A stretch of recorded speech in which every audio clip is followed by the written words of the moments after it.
Hi everyone, this is Dr. Anisha and in this video we are going to discuss about darkening of intimate areas. तो एक चीज़ से बहुत ज़्यादा लोग परेशान रहते हैं वो है इंटीमेट एरिया की डार्कनिंग एंड उसके बारे में ज़्यादा डिस्कस भी नहीं करना चाहते, लेकिन उसको घर पे हम रगड़ रहे हैं, बहुत ज़्यादा लूफा यूज़ करते हैं और उसको और इरिटेट कर देते हैं।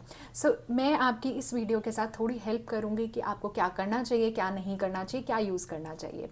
सो मैंने देखा है कि बहुत सारे लोग लेमन पेस्ट और पता नहीं क्या क्या यूज़ करते हैं, हल्दी, मुल्तानी मिट्टी, ये सब चीज़ें वहाँ पे नहीं यूज़ करनी है। पहली बात तो कुछ भी आजकल जो सामान मिल रहा है मार्केट में वो भी एडल्ट्रेटेड है, कुछ भी प्योर है ही नहीं कि हम कुछ होम रेमेडीज़ ट्राई करें।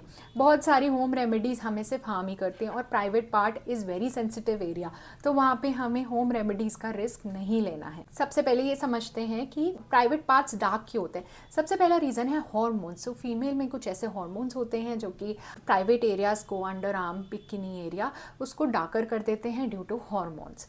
Second reason is friction. So जब भी बहुत ज़्यादा स्वेटिंग होती है या फिर हम टाइट क्लोथ्स पहनते हैं, may be underwear is tight, और इवन जीन्स जो हम टाइट पहनते हैं या साइकिलिंग शॉर्ट्स भी आप पहनते होंगे जो टाइट हो सकता है, अगर उस एरिया में बहुत ज़्यादा फ्रिक्शन कर सकता है।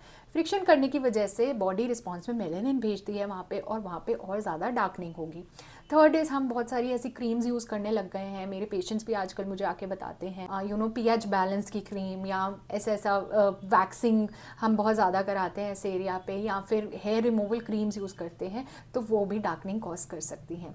वरना अगर आपको कभी कोई इंजरी हुई हो वहाँ पे बिकनी एरिया पे, या फिर कभी कोई बर्न हुआ हो, वैक्सिंग से बर्न हुआ हो, लेज़र से बर्न हुआ हो, that can also cause pigmentation. So let us discuss कि कब ये पिगमेंटेशन कंसर्निंग होता है। अगर रेडनेस हो रही है, आपको इचिंग हो रही है, पेन हो रही है उस एरिया में, या फिर कोई डिस्चार्ज हो रहा है एक्सेसिवली प्लस डार्कनिंग है, आपको कोई बम्प्स हैं उधर, या फिर आपको कुछ भी डिफरेंट फील हो रहा है, तब आप डॉक्टर से जाके चेक करवाइए। प्राइवेट एरिया पे क्या क्या करना चाहिए और क्या नहीं करना चाहिए। सबसे पहले you don't have to rub that area, loofah use नहीं करना है, कुछ भी एक्सफोलिएटिंग वहाँ पे यूज़ नहीं करना है। Normal water and normal body wash use करना है जिसमें फ्रेग्रेंस ना हो, they should be very mild. I give you options in comments below.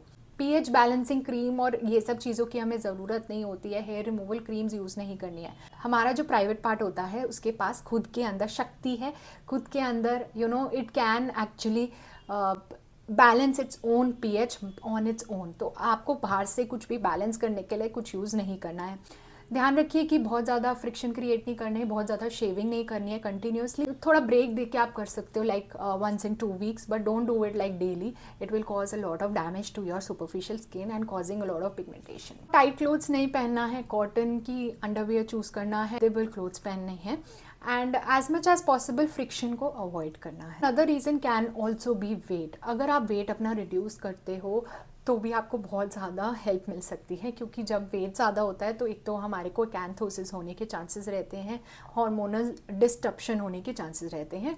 तो दूसरी चीज़ ये है कि वेट ज़्यादा होने की वजह से जो हमारी थाइज़ हैं वो आपस में फ्रिक्शन क्रिएट करती हैं और ज़्यादा पिगमेंट हो सकता है। तो इफ़ दैट इज़ पॉसिबल तो आप वो करिए। आप ट्रीटमेंट भी करा सकते हैं। ट्रीटमेंट में हमारे पास पील अवेलेबल है। 1 मंथ के बाद आपको रिजल्ट दिखने लगेगा and slowly slowly it will add on. इसके साथ साथ आपको अपना हाइजीन हमेशा मेंटेन रखना है ताकि आपको कोई प्रॉब्लम ना हो।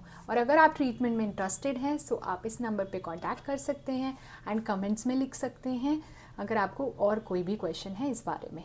Take care of your skin.